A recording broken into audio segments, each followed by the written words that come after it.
Hello,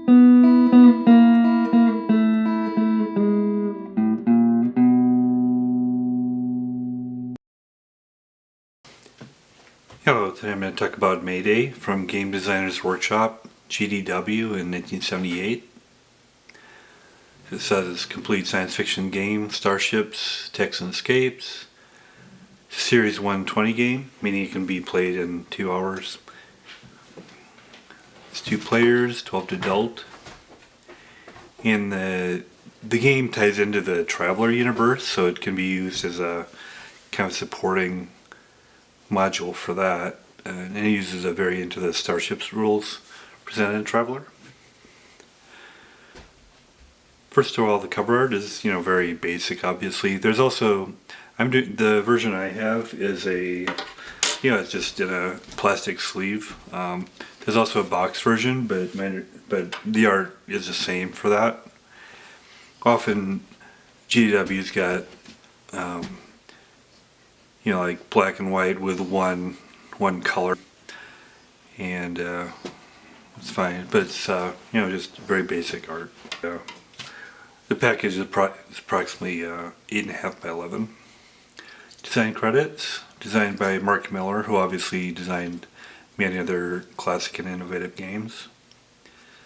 Draws heavily from 2 previous GDW games, Traveler and Triplanetary, as well from Science Fiction Large, playtesting, and art direction by Paul R. Banner, cover illustration by Roger McGowan.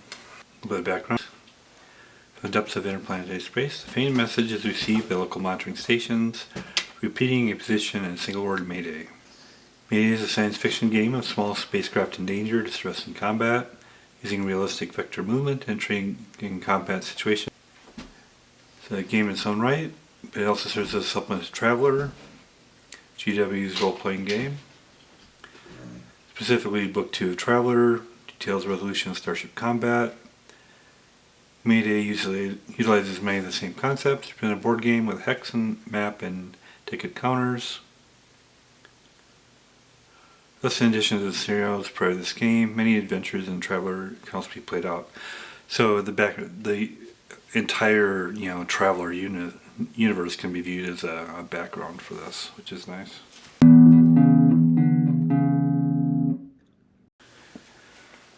So components: first of all, the 8-page rulebook. It's black and white inside, 8.5 by 11 about.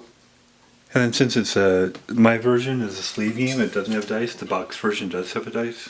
As far as the counters, there's 120 die cut counters, 1/2 inch by 1/2 inch, one-sided, kind of standard thickness. And it's 2 players, so there's the blue player and the red player. And so these are starship counters, and they have different letters to indicate the different starships. And for these different counters that move, the color, so there's 3 for each to indicate the past, current, and the future projected position. Black on color is the past, white on color is the present, and color on white is the future. This would be the future position if there's no acceleration, for instance. So starships for blue and red. These are small craft counters, which range from individual lifeboats to orbital shuttles. So again, the different time domains of past, present, future for each of the colors, and they're differentiated by the letters.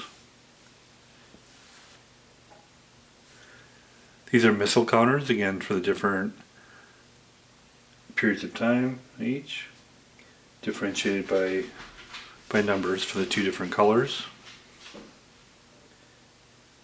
There's some large ship counters here. These go for different scenarios, such as orbital stations, etc. They generally don't move. They're defined in the scenarios. Explosion counters indicate destroyed status of various items. World markers indicate the presence of worlds and thus gravity wells. Alpha, beta, delta, and gamma These are worlds that are used in different scenarios. Blank counters, primarily to indicate the presence of protective sand clouds around ships. And these are just randomization chits.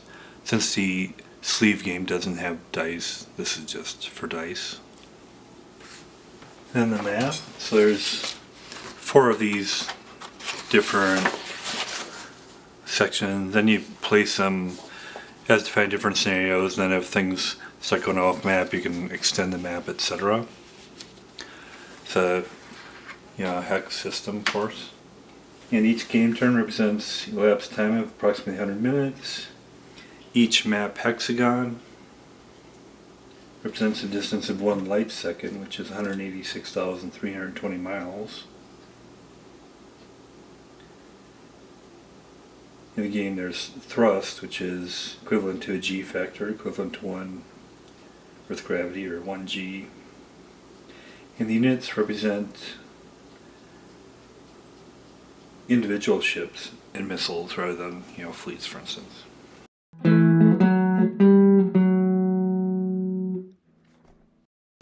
Turn sequence. This is in a series of game turns, mostly counters. One involve only 2 sides. There are 2 sides alternate between player turns each game turn. Each 100-minute turn includes 2 player turns, 1 for each combatant side. Each player turn is further divided into several phases. For convenience, the 2 sides in the scenario are referred to as the native and the intruder. The 2 player turns are identical. Also note that each player's laser return fire phase occurs in the opposing player's player turn. Game turn sequence. Intruder player turn, intruder movement. Intruder missiles and small craft must be moved. Intruder laser fire. The intruder may fire his ship's laser weaponry at enemy targets. Native laser return fire. The native may return fire with laser weaponry to his ships, provided the appropriate computer programs are in use. Anti-missile fire may also be made by the native in this phase, if the appropriate computer programs are in use. Intruder ordnance launched. Intruder may launch missiles and small craft. Ordnance which intercepted other crafts in its previous intruder phase may now explode. Intruder computer programming. The intruder may remove computer programs from his onboard computer and input other programs in anticipation of their use in later turns. The native player turn. Native movement. Native laser fire. Intruder laser fire. Native ordnance fire. Native computer reprogramming. Game turn interface. So it's the end of the game turn. All non-player items, which are derelicts and worlds, which are supposed to move, now move as instructed by the rules of the scenario. Other miscellaneous activity must be necessary or called for. Play then proceeds to the next game turn. Movement. Ships, missiles, and lifeboats move. The distance and direction which a vessel moves during the movement phase is based on distance and direction moved in the previous game turn. Following procedure is noted. The past position counter is moved to the hex containing the present ship position counter. The present ship position counter is moved to the hex containing the future ship position counter. The line is visualized from the past position counter to the present position counter. It's extended in the same direction as equal distance, and the future position counter is placed in the hex at the end of the line. This indicates the predicted position of the ship next turn if it does not accelerate or to change course. If a course change is desired, the future position counter may be moved 1 hex for each G factor the ship has. Judiciously arranging the maps. So when ships pass through worlds, there's defective gravity, which is shown here. So this is a world and this is the gravity pattern. When a ship in a turn passes through these hexes around the world, it affects its motion in the direction shown. So in the example here, start here, when you go from A to B, you have the pulling force here that it passes through and also this pulling force. So you'll see, although its projected trajectory would be here, when it moves through here, it'll drop down a hex in this direction, shown here, and then also from this effect it'll go here. So instead of going here, you'll drop down to E. And similarly, when it passes through the field here, where this path crosses, you'll get the pulling force back to the world here. So instead of going here, you'll be pulling back to G. So each time you go through one of these gravity hexes here, it'll pull in the direction shown. Then orbit, a ship which moves one hex movement phase directly from a gravity hex to an adjacent gravity hex is an orbit. Computation then shows the forward vector and the influence of gravity continually interact to draw the ship around the world, completing one revolution every 10 hours, 6 turns, or 600 minutes. While actually getting in orbit requires acceleration. No further activity is required to maintain orbit. Landing. Any ship may land on a world by moving into the world counter at 1 hex speed. Entering world counter at a speed greater than 1 hex results in an impact which destroys the ship. Launching. A ship on a world may leave that world by accelerating into an adjacent hex. Subsequent turns, it can then maneuver out of the gravity hexes and onto its intended course. Interception. At the end of any movement phase, if 2 present position counters occupy the same hex, 2 vessels have intercepted each other. Missiles may detonate, ships may collide. At the end of any movement phase, if 2 future position counters occupy the same hex, 2 vessels will intercept each other in the next player turn. The interception is unavoidable. Match courses. When both the present position counters and the future position counters of 2 ships share the same hexes, courses have been matched. Inboarding operations are possible. World and derelict movement. Normally, world or derelict counters will not move. If this scenario calls for a counter to move, it occurs in the game turn interface. When world or derelict counter movement occurs, the counter is moved 1 hex in the required direction. If ship present position counter is under the influence of the world, such as in the gravity hex or in the world, all 3 ship counters are displaced the same distance as the world, in the same direction that the world moved. Maneuver evade programs. Certain computer programs are available for use by players to enhance the defensive posture of a ship. The effect is represented by beneficial die roll modification in combat. Maneuver evade programs make enemy course protection more difficult. Use of such programs, however, restrict voluntary maneuverability. If maneuver evade program is functioning on a shipboard computer, the G factor of the ship is reduced by 1. In the case of 1 G ship, this indicates that the ship may not maneuver. In combat, each player may make attacks against various targets during its laser fire, laser return fire, and ordnance launch phases. Laser fire, the following procedure dictates order of actions. Target selection, the firing player selects targets. All lasers from one ship must fire at the same target. Lasers from different ships fire at different targets, or the same target. 2. Determine attack modifiers. The firing player determines all applicable die roll modifications, DMs, for each attack. The target player should indicate any DMs indicated by the computer program during the target ship. Resolution, 2 dice are thrown. The result is modified by all applicable DMs. The modified result is then applied to the attack table. If the result indicates a hit, the damage table is consulted to determine the location of the damage inflicted. Laser fire is possible only for the phasing player, and the hits are imposed on the target ship immediately. Laser return fire is performed in an identical manner, except that it occurs in the laser return fire phase and must be directed at a ship, which itself fired at the ship returning fire. Laser return fire requires proper programs running in the computer. Anti-missile fire using that program is possible only in the laser return fire phase. Laser fire against missiles is possible normally in the laser fire phase simply by designating a missile as a target. It's possible in the laser return fire phase only against non-proximity missiles and only if the anti-missile program is functioning. Shifting fire, ships which have more than one laser are allowed a DM of +1 for each laser after the first when firing at a target. If this DM is not used and a target originally fired at is destroyed, during the laser fire phase, the remaining lasers may fire at another target. Ordnance launch. During the ordnance launch phase, missiles may be launched, provided both launch and target programs are on the onboard computer and running. In addition, small craft may be launched. No more than 1 missile may be launched from each ship in one ordnance launch phase. Sandcasting is performed. Missile launch cannot be. During the ordnance launch phase, these missiles, which intercept a target, may not detonate. Ordnance, which is launched, does not actually move during the phase. Present position counter for the missile. If a small craft is placed in launching ship's present position counter, the missile or small craft's past position counter is placed in launching ship's past position counter.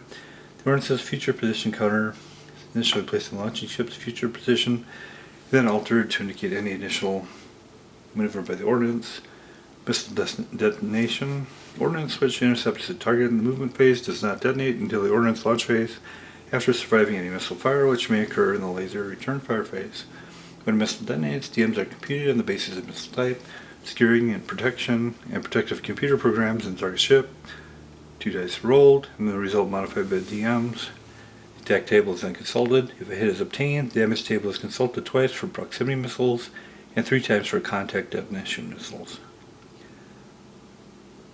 Types of missiles are described by types of guidance systems, propulsion systems, and detonation systems they are fitted with. Guidance systems. 4 types of guidance systems are available. Homing. The missile homes on target specified launch and constantly altering its future position. At least 1 hex per turn in the direction of the present position of the target. Except in the case of discretionary propulsion, the missile must accelerate at its maximum G each turn. Guided. The missile is guided to a target specified at the instant of launch, accelerating or coasting to allow interception. The missile self-destructs if the launching ship is destroyed. It becomes an unguided missile if the launching ship receives a computer hit. Responsive. The missile is guided to a specific target, performing it as a guided missile.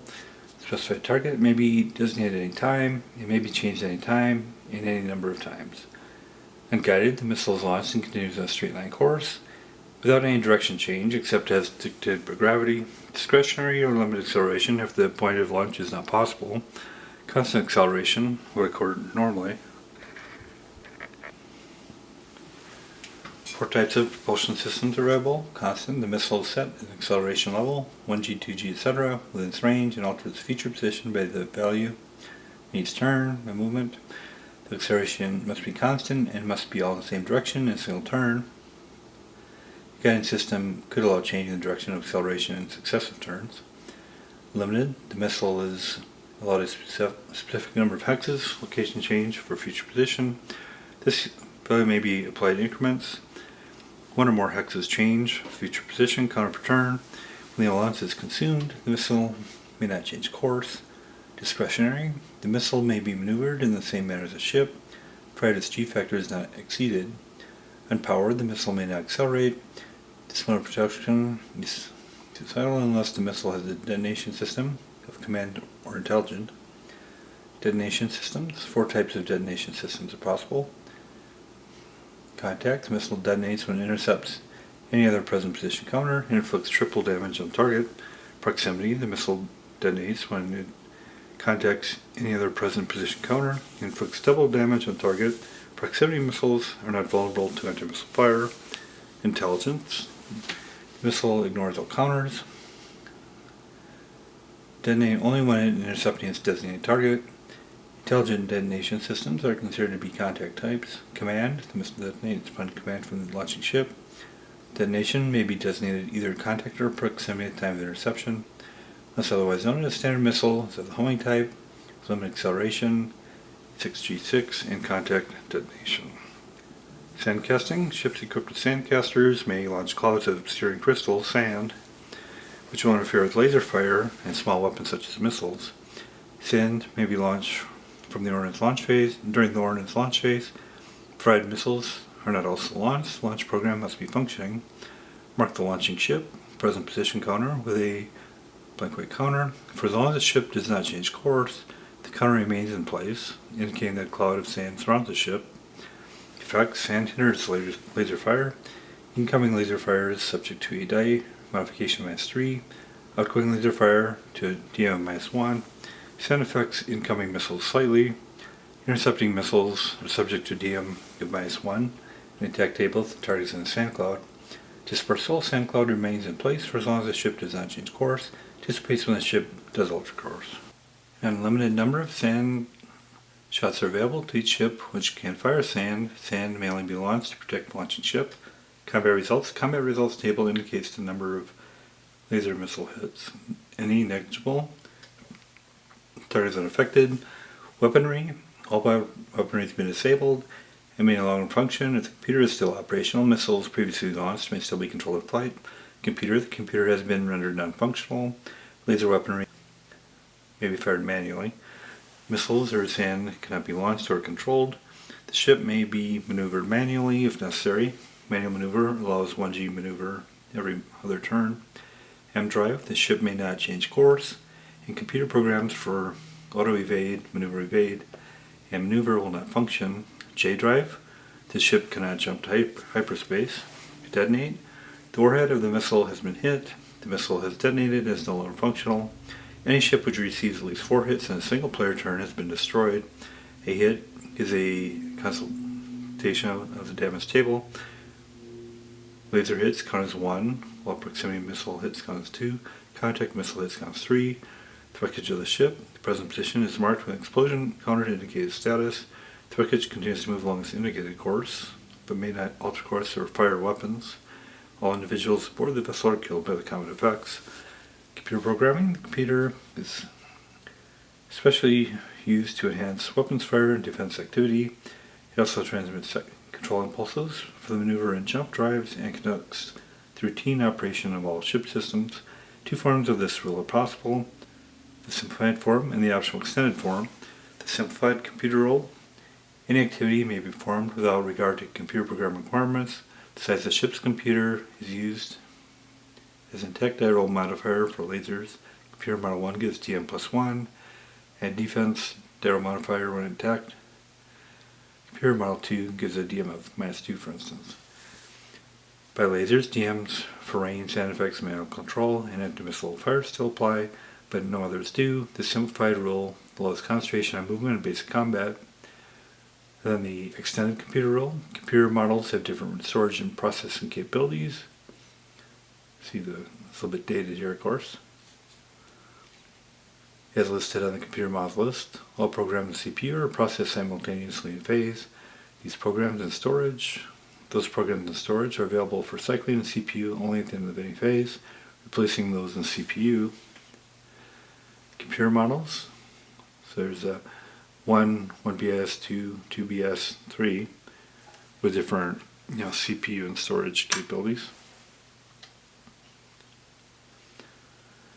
For example, Model 1 computer has a CPU capacity of 2 and an additional storage capacity of 4. Thus, computer may have any number of programs in it, provided they total 6 points or less. These could be return fire, predict 1, target auto evade, gunner interaction maneuver. Each of these programs is 1 point in size, and all 6 can be loaded in the computer at one time. Of the 6, only 2, limited CPU, can function at one time in a single phase. In the laser return fire phase, both target and return fire programs would be required, and only those 2 programs can be used with this size of CPU to effect laser return fire. During the laser fire phase, again, only 2 programs can be used due to CPU size restrictions, but the player could exercise some selection. Targets required, leaving the option of using either gunner, interact, or predict 1. The only time that the actual programs of the computer may be changed is during the computer programming phase. Specific programs may then be deleted and others inserted in their place, as long as the total capacity of the computer is not exceeded. Then there's a computer software list with the size and effect indicators. So predict 1, predict 2, 3, 4, gunner interact, target, selective 1, 2, launch, maneuver evade 1, 2, 3, auto evade, return fire, anti-missile maneuver, jump 1, jump 2, and navigation. Predict enables sufficient lead to be determined for effective laser fire. No more than 1 predict program may run at a time. Gunner interact allows the onboard laser gunner to insert his expertise in the firing of lasers. It may be used in conjunction with predict, select, or other programs. Target allows specification of a target and directs fire control of that target. Target is required for all weaponry except anti-missile fire and manual laser fire. Selective enables the firing laser weapon to hit a specified part of the target, but also increases the chance of miss. Launch is required for the firing of sand or missiles, but not for small craft. Maneuver Evade allows the ship to utilize its M drive and simultaneously inserts evasive maneuvers. No more than one Maneuver Evade program may run at one time, and Auto Evade may not run with a Maneuver Evade program. Use of this program may reduce the allowed maneuver of the ship by 1 G, even if this reduces it to 0 G. Auto Evade institutes automatic evasive action on a constant random basis. It may not be run with Maneuver Evade or Maneuver programs. Return Fire allows the use of laser weaponry against attacking ships in the laser return fire phase. Target is also required, and other programs can be used to allow DMs when firing. Anti-missile allows laser fire during the laser return fire phase against enemy missiles which have contacted the ship in the preceding movement phase. Target is not required, and other programs may not be used to provide DMs. Anti-missile may not be used against proximity detonation missiles.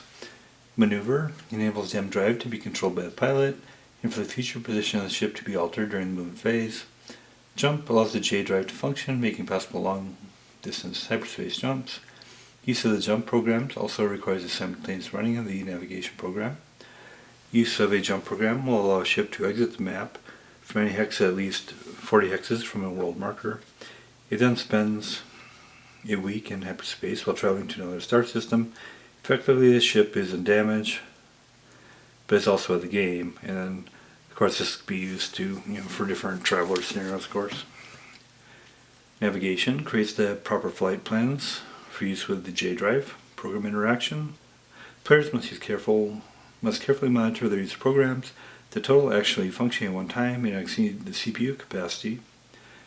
Programs of similar type may not be yanked to produce large DMs. Different programs could be used together to produce larger DMs. Manual control when a computer is disabled, it still remains possible to perform some activity using manual control. Lasers may be fired without programs or computer systems at a DM of -4, but missile or sand may not be. Maneuver is possible only on a delayed basis. The pro's maneuver is 6 to 1 G and must be indicated in the turn for the turn in which it occurs. Small craft are considered to be under a modified form of manual control. They maneuver normally as they are designed for such operation. The weaponry is not subject to any DMs. And special rules. Successive damage. Targets which receive 4 hits, including any hits, in a player turn is destroyed. A target which receives at least 3 hits and 3 successive gain turns is also considered to be destroyed. Hits repaired by damage control do not count towards these totals. Damage control. Each player may, at the beginning of his player turn, his movement phase, attempt repairs. The ship may not accelerate greater than 1 G. One specific area of damage must be specified and is repaired on a die roll of 8 or better. Repair of such a damage makes the item functional and also indicates that the hit does not count towards successive damage. Multiple hits on a specific area must all be repaired before the items will be considered operational. Repair of the other area mentioned repairs any hits. Crew casualties. When players have traveler characters on board ships, they're subject to injury or death in the case of enemy hits. Each character must have a designated location on the ship, such as engineering, weapons turret, etc., or small craft, and will survive damage to a location without injury and a throw of 9+. Injury 3D plus 4 occurs if the throw is less than 9. DMs may be allowed for the wearing of vac suits or other protective measures. This is how it ties into Traveler, of course. Characters will survive a destruction ship only if safely abandoned prior to its destruction. Multiple ships and hex.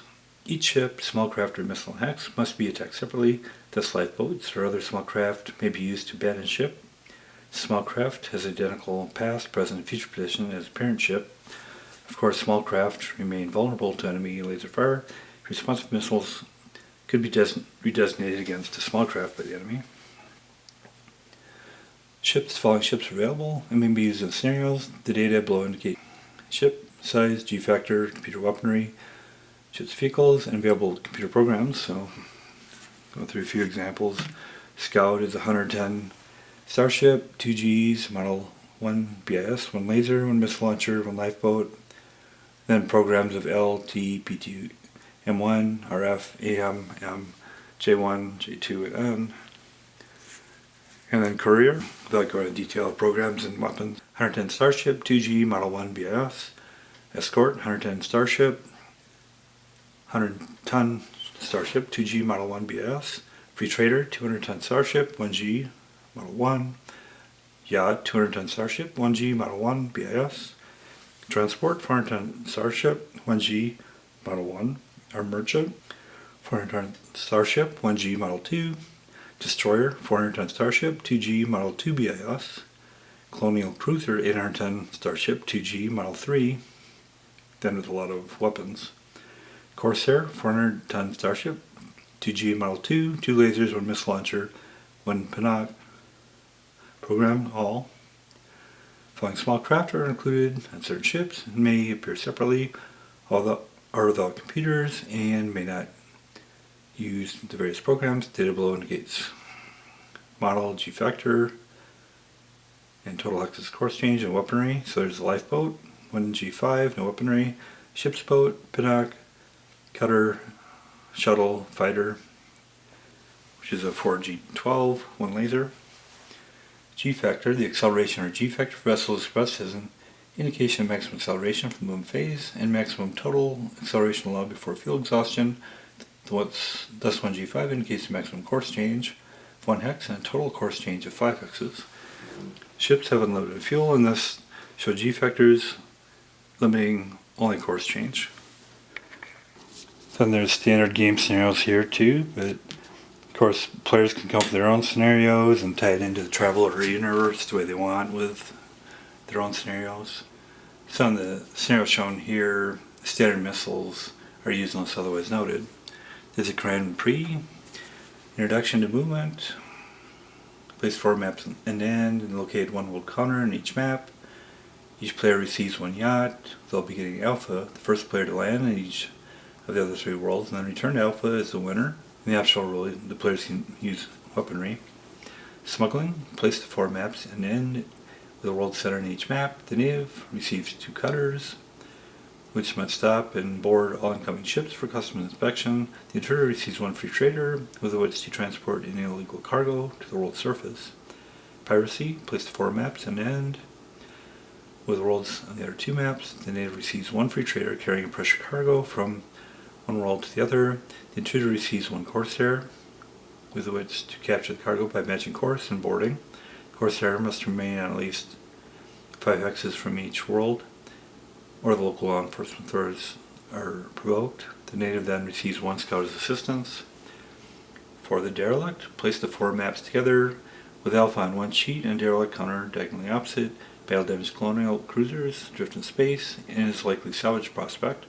Each player receives 1 free trader and begins at Alpha.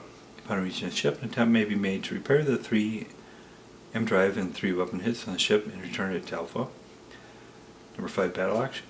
The intruder receives 1 destroyer and 1 colonial cruiser and 4 missiles of any type for each ship. The native receives 4 destroyers and 1 Corsair. Each has 1 standard missile. Each must destroy the other force. 6, Convoy Run. The native receives 3 escorts and 1 transport. The intruder receives 2 destroyers with 2 standard missiles each. The merchant must be destroyed. The geomorphic maps may not be moved, and ships may not leave the map. 7, Survival. Place 4 maps and end with Alpha in the center of one end map. The native receives 1 colonial cruiser. The intruder receives 3 transports. On each transport is placed one of the 3 remaining world markers. The intruder notes which beta, gamma, delta is the true cargo, the others being dummies. The true cargo must be transported to the surface of Alpha. It will fit in a lifeboat as well as on a ship. Intruder ships start at the map edge farthest from Alpha. And then there's the attack table and damage table. And we'll get into setup and play.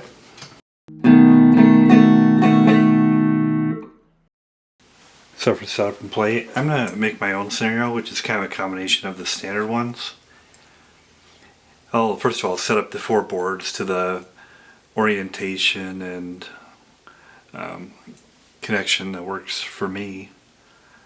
And then I'll have 4 worlds, so alpha, beta, delta, and gamma, each in one of the 4 quadrants. For the natives, they'll have a Corsair and Destroyer around these worlds here, and then the Intruder will be coming in here with also a Corsair and Destroyer. And then some bookkeeping involved. Hopefully it won't be too much. I don't think it will be. So basically, for the Invader, for the Intruder, and the native, Intruders red, natives blue, it seems like you need to keep track of, at each turn, what computers are going, what programs going on, and what damage. So I've shown that, and also the specs for each of the elements. So I'll kind of just do it in these little cards here. Since the destroyers have a 2 BIS, it means they have a CPU of 6 and it's got enough storage for everything. So basically they can run 6 at once. The Corsairs have a 2, which means it's got a storage of 6 and a CPU of 3, which means that they can have 6 specified and run 3. So for the purpose of this, the 6 ones I'll be using are, for the CPUs to use then will be Target, Predict 1, Maneuver Evade 1, Return Fire, Anti-Missile, and Launch. And the goal of this scenario is to be the last group surviving, and whether it's the Intruder or natives that survive, they'll be controlling the systems. First the Intruder goes. So you mark the past position there. He'll be accelerating 2.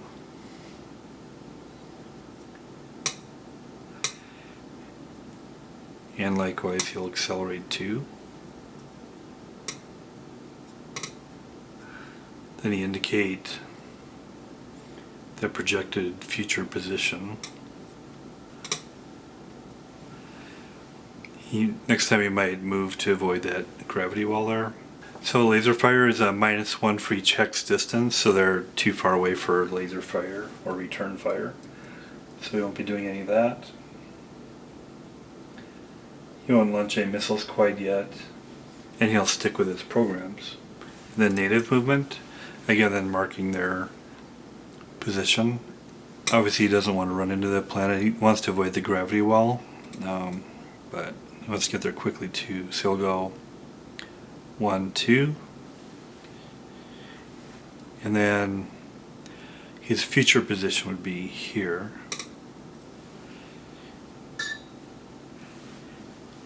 And then he might have to go through that gravity well because he's got to get down there kind of quickly, so he'll go 1, 2, and no laser fire, return fire, and he's not going to launch missiles yet, and he'll stick with his current programs. Then we'll go to the next turn. So we'll indicate that his past position, and if it goes at the continued velocity, he'll be going there. He's gonna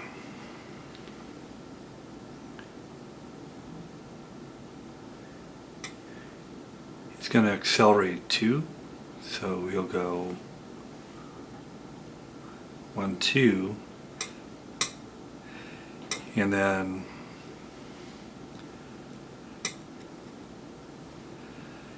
it would be 3, 4, but he's going to hit a gravity well, so it'd be 3, 4 to bring him there, but then he has to come down here and then down here because of the gravity well pulling him here and then back.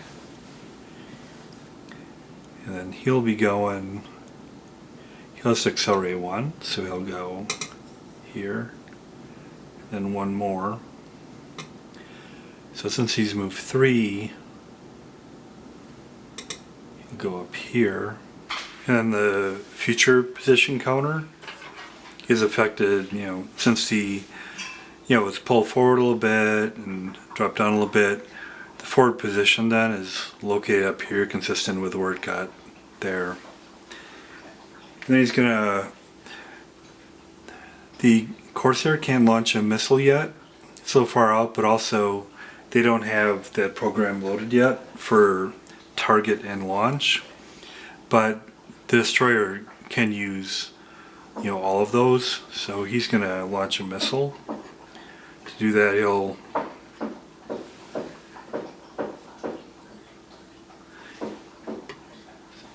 put the feature here, past here. So it's basically going at the same trajectory as the ship.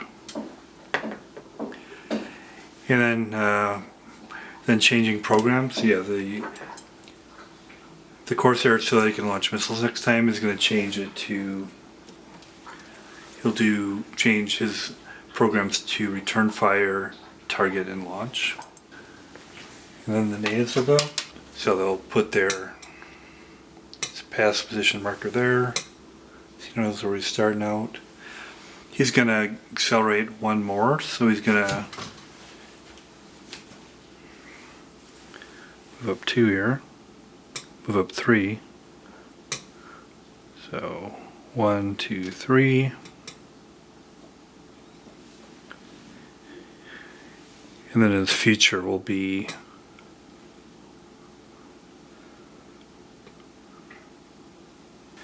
still too far out yet for lasers. Then up here, he's gonna circle around that world because he's got to get down there.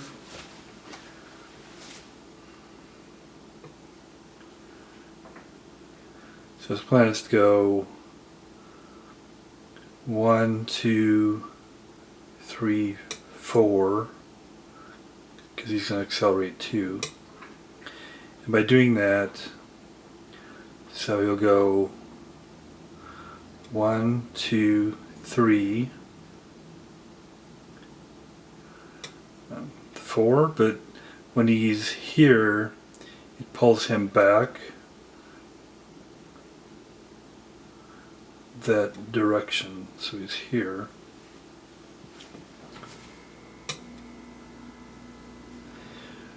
And then his feature position would be, and likewise he can't fire any lasers yet,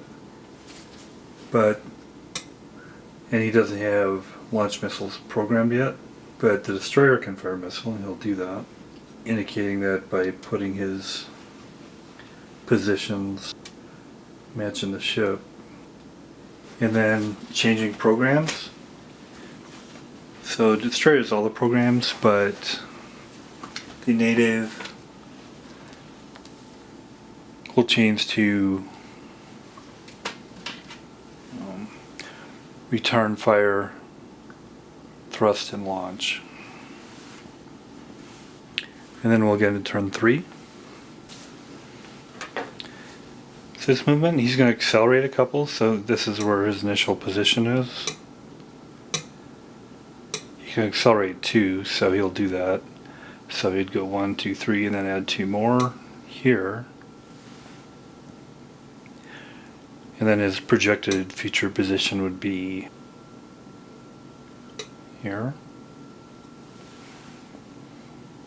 He'll kind of get in range of that. So he has to, change his move ring a little bit. So it takes 1 to get up, and then gravity pulls him back in. So that's 1, and then 2, 3, 4. He'll go here.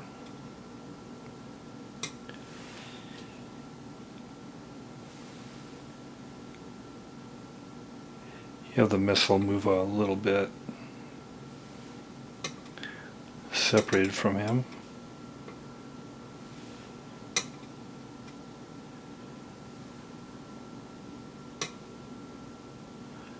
Right on top of that one. So they're still, they're over 7 away, so they're still too far out to fire lasers effectively or to hit with them. But now they can both launch missiles. They can launch, one per turn. So the cruiser will launch.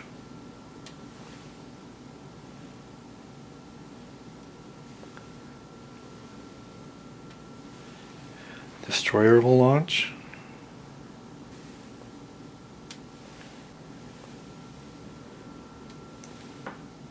And they're not going to change their programs. Then we'll go to the native. He's going to accelerate a little bit so that he can get in laser range. So he can go up to here, and then he can accelerate 2 more past that. So we'll go here. And then his future position would be there. This destroyer, he'll be moving down here.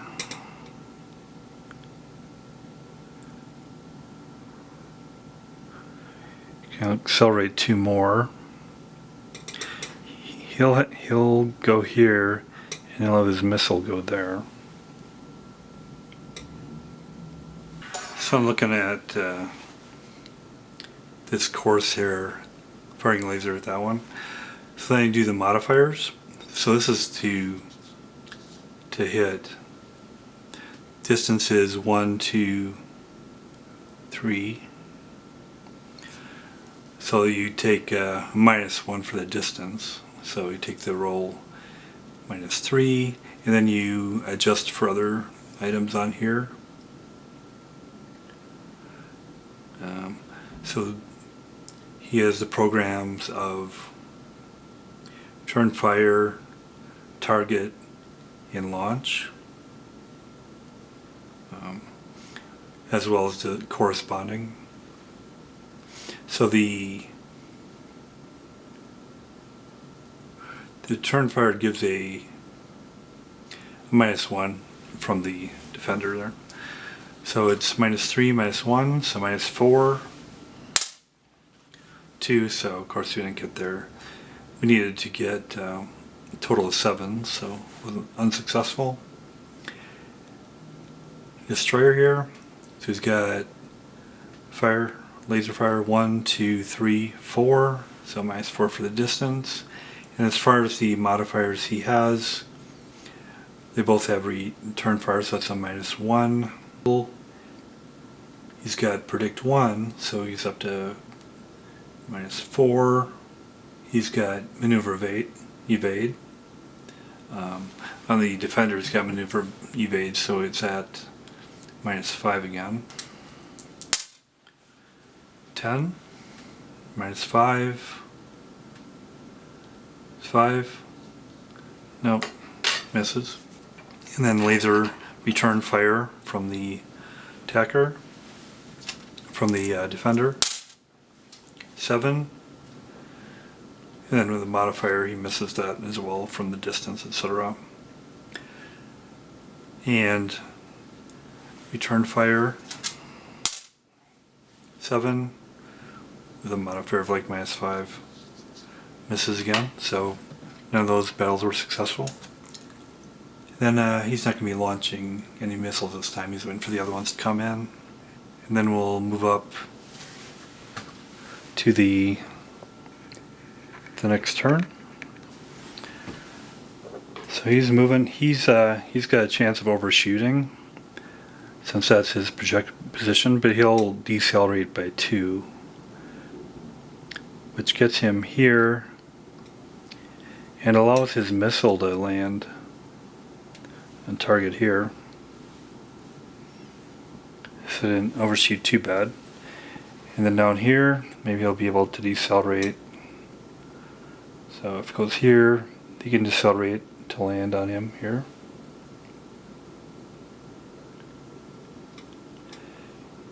And he'll decelerate up here.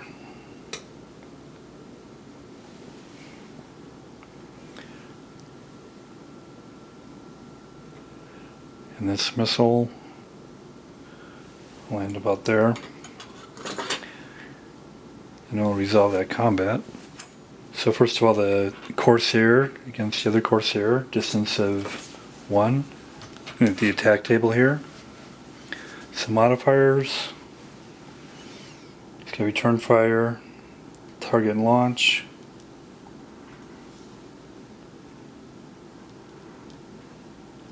So the distance is 1, so it's -1, and then the defender's got a return fire, so it's -2. 9, 7. So it's it's a hit. Then we'll go to the damage table. 1. So he loses an M drive. And we'll indicate that on the damage here. Then the destroyer down here. So it's -1 for distance. And then he's got to predict, which gives him a +1, so he's back at 0. But then there's a return fire, which is a -1. And maneuver, which is another -1, so this is at -2 total. 11.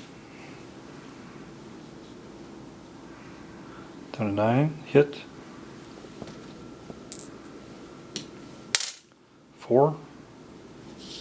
No effect, but still indicate that there was a hit though. So return fire, if they had anti-missile armed in their programs, they would do that, but they don't, so they're going to fire at the ship. It's -1 for distance and -1 for return fire. 9, so it's a hit. And for damage, 4, no effect. Similarly down here, he'll do return fire at the ship. He's got predict 1 for +1. Distance is -1, so it's back to 0. -1. -1, so it's a -2.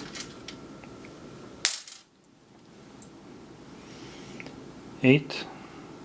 He just misses. And then we do the detonation. So since the missiles survived the return fire and they're on target, they can detonate. And we'll consult the attack table here. First on the Corsair. And these are the DM modifiers. So what he's got up is return fire, target, and launch. And that doesn't give him any bonuses against that. So we'll detonate. 6. He hits. Then damage. 5. Computer. So his computer's down. Then we do the detonation here, see if it hits. So the modifiers, he does have a maneuver evade.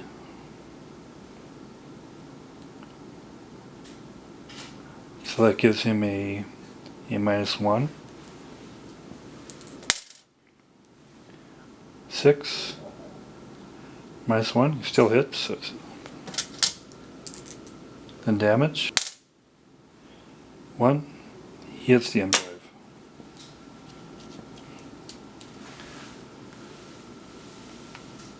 So losing the M drive, they can't change course.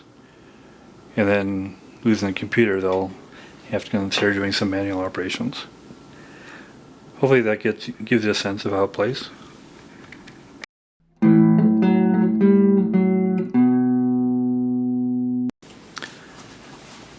So that's Mayday from GDW in 1978. It's a complete game by itself, but it's a useful module for plugging into the Traveler universe, which I'm sure has a lot of benefit there, because you can have characters on board and see if they're damaged, etc., and try to control systems. And so, I mean, it's a fairly simple game, but it definitely gets points because it was, its initial, one of the earlier games, and it's the basis of the Traveler universe. So it's because of the simplicity of it, because it easily will tie into modules and you can have various scenarios. So I'll give it a 6 out of 10. Thanks a lot.